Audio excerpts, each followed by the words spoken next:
walang wig. Nasa punto na ako ng, wala ako ng pake. Meron ng taong mahal na mahal ako kahit wala akong wig. Yes, naman. Hindi ko na kailangan, hindi na rin ako affected yung sa mga pangit na pangit sa akin pag walang wig. Yung, naku, si Kabayo, tatago lang naman yun sa wig. Ay, bala ka. May wig o wala.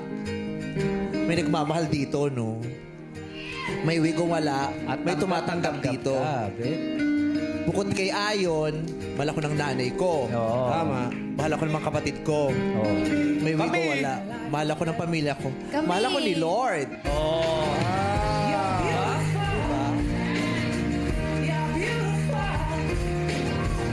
Diba?